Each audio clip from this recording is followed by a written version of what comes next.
Hello class 7. So beta we have done this chapter elements, compounds and mixture, and it's still going on. One of the last part is still left. So till the page जहाँ तक हमने question chapter कर लिया है, I have given you the question answers also, and I hope कि आप सब लोग question answers time to time कर रहे हैं, right? So some of the hints I'm sharing with you. एक थोड़ा सा recap भी हो जाएगा चैप्टर का, और हम question answers one by one discuss कर लेते हैं थोड़ा सा, ठीक है. Those who have started it's very good, just match your answers. Those who haven't started, I am very sure कि कुछ होंगे जिन्होंने अभी तक नहीं स्टार्ट किए होंगे, तो आप क्वेश्चन आंसर्स प्लीज़ अब स्टार्ट कर दीजिए. Okay, it's good for you only, right. So question number 1, differentiate between the term element, compound and mixture with suitable examples. These three terms you have to differentiate. You will make 3 columns, ठीक है. Element, compound and mixture as it is given in your book also, page number 30, ठीक है. Elements, compound, mixture, ऐसे ही 3 columns आपको बनाने हैं. No need to write these, you can leave this column, ठीक है. एलिमेंट्स, कंपाउंड एंड मिक्सचर, यहीं पर आप सेंटेंस को प्रॉपर बना लेंगे. लाइक द फर्स्ट पॉइंट, जैसे अगर मैं आपको बोलूँ, you can write the first point as elements, these are pure substances made up of one kind of atom only. Compounds में आप लिख सकते हैं, these are pure substances made up of 2 or more elements, and these are impure substances made up of 2 or more elements or compounds, ठीक है. So this will be the first point. Example, this will be the second point. Elements, that is atom of one kind, are present, okay, on their own.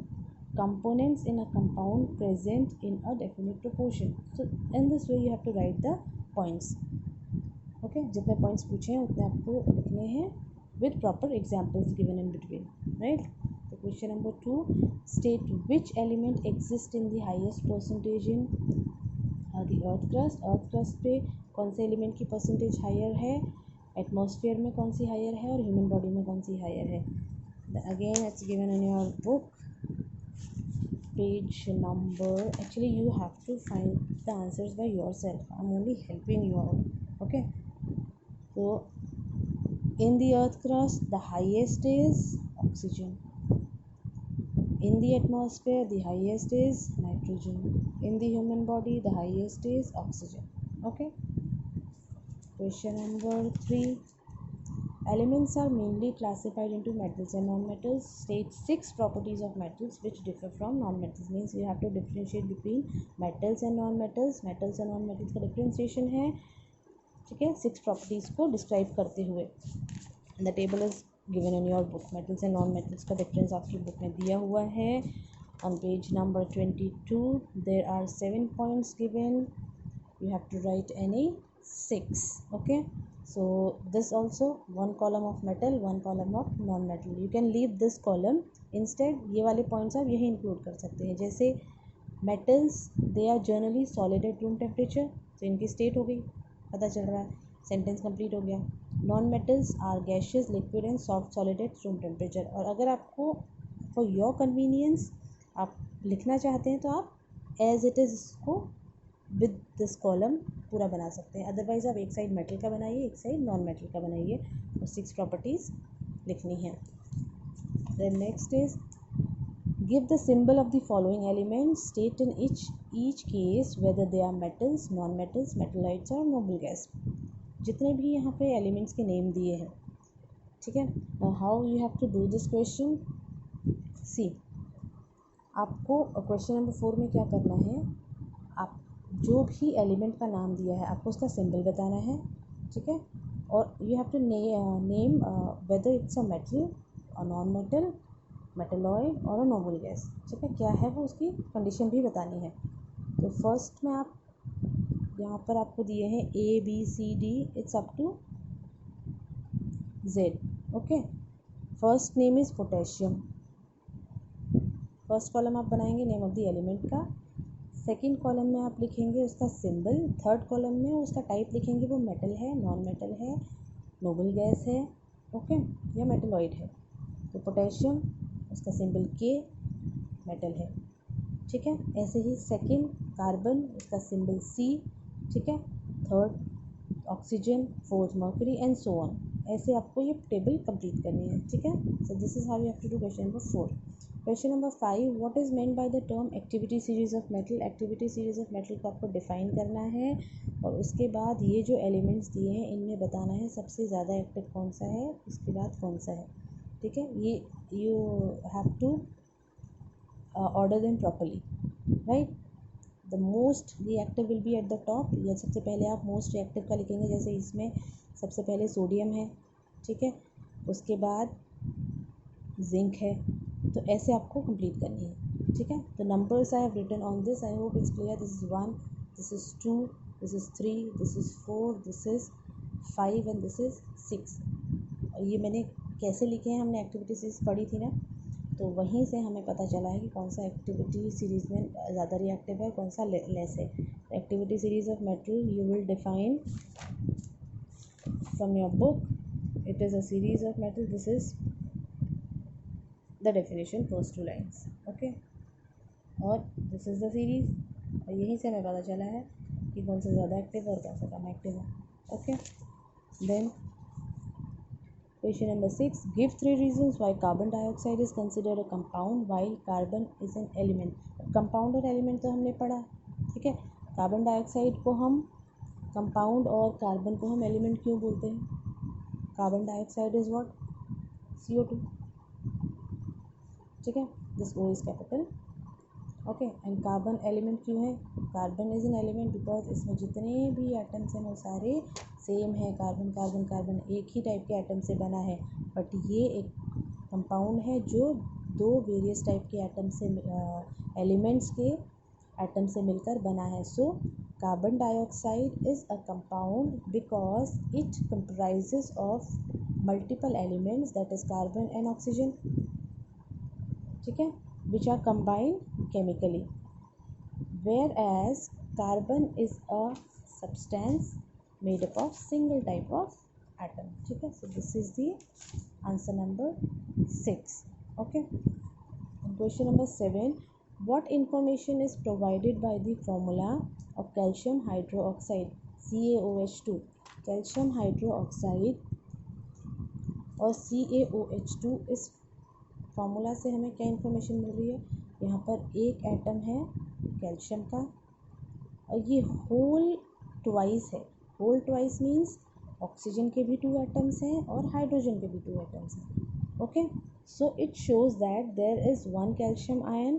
अब ion अभी हमने नहीं पढ़े हैं, इसलिए आप ये डेफिनेशन को छोड़ देंगे, ये वाली डेफिनेशन लिखेंगे, आई मीन ये वाली इन्फॉर्मेशन लिखेंगे, okay. Now this just leave this one.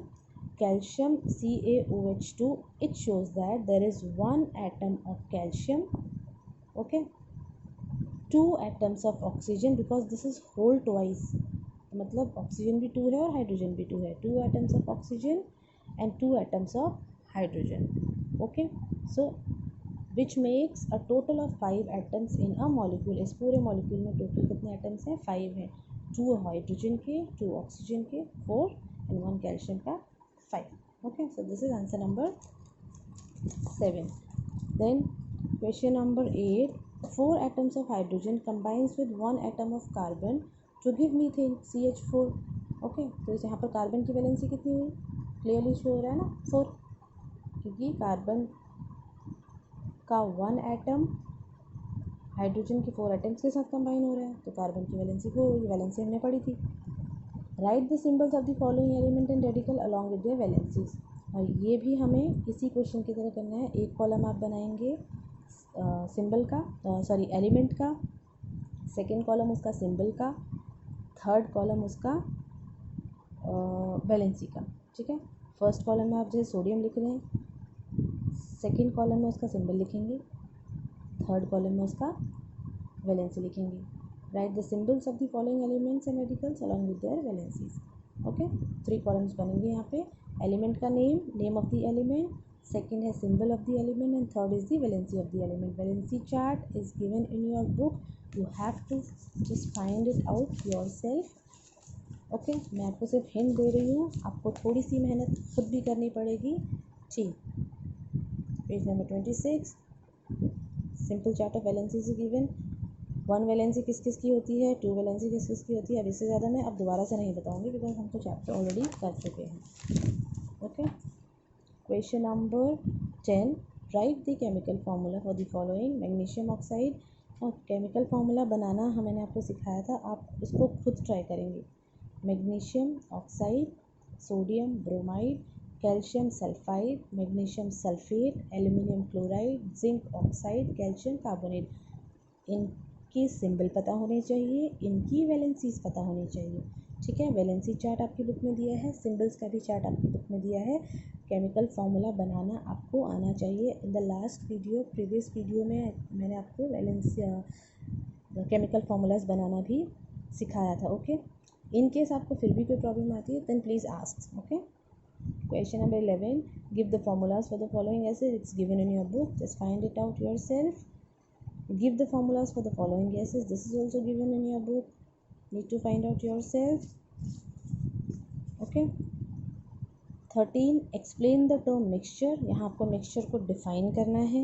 Okay. और homogeneous और heterogeneous mixture का differentiation, right? With these examples.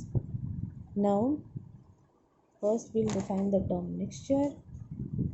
उसके बाद हम homogeneous और heterogeneous का डिफ्रेंशिएट करेंगे। Mixture, see page number 28। A mixture is an impure substance containing more than one element or compound mechanically mixed together in any proportion, and the mixture retain the properties of its constituents, elements or compounds. This is the definition of mixture, these 3 lines. Then homogeneous and heterogeneous mixture, the difference between homogeneous and heterogeneous mixture, you will make 2 columns as it is made over here, homogeneous, heterogeneous. First point, you will define them. Homogeneous mixture, they are mixtures which have same composition and property throughout the mixture, and the components of the mixture uniformly mixed together. First point इनका definition हो जाएगी। ऐसे ही heterogeneous में भी आप first point को उनको define करेंगे। ओके, देन सेकंड पॉइंट,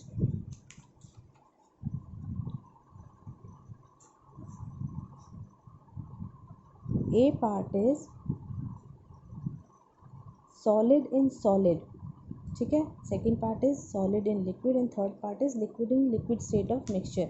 इनको बेस बनाते हुए हमें इनका डिफ्रेंशिएट करना है। फर्स्ट पार्ट में हमने इनकी डेफिनेशन लिखी, सेकंड पार्ट में सॉलिड इन सॉल्वेंट का एग्जांपल है salt in water.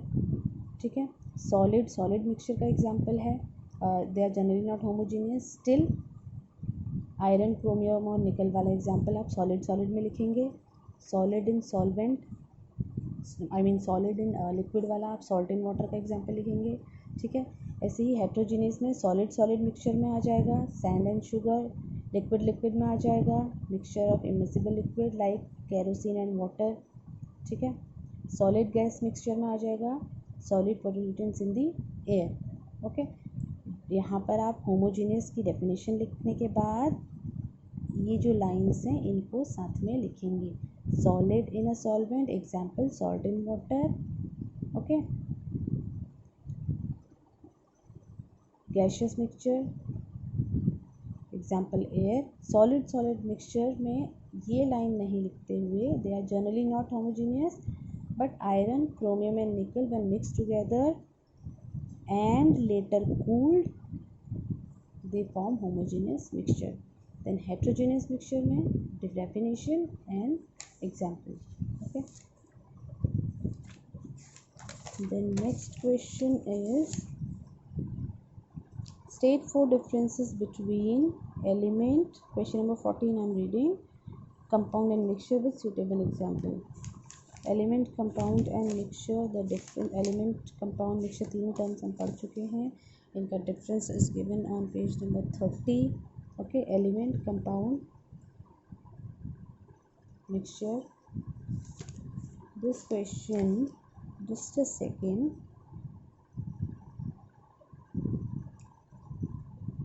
Question number 1, differentiate between element, compound and mixture with suitable example. Here you have to define the terms only. ठीक है, यहाँ पे सिर्फ terms को डिफाइन करना है एग्जाम्पल के साथ। जो अभी मैंने आपको फर्स्ट क्वेश्चन में बताया था, वहाँ पे only the term has to be define, I am sorry, वहाँ पे आपको मैंने पूरी टेबल बताई थी, बट पूरी टेबल आपको यहाँ पे बनानी है। एलिमेंट कंपाउंड मिक्सचर में जो आपको आंसर नंबर 1 मैंने बताया था, वहाँ पर आंसर नंबर 1 में आपको सिर्फ एलिमेंट की डेफिनेशन लिखनी है, कंपाउंड की डेफिनेशन लिखनी है और मिक्सचर की डेफिनेशन लिखनी है, उनका एक एक एग्जांपल देना है। जैसे एलिमेंट की डेफिनेशन लिखेंगे आप, ठीक है, I am talking about question number 1 right now, okay. Element की डेफिनेशन लिखेंगे,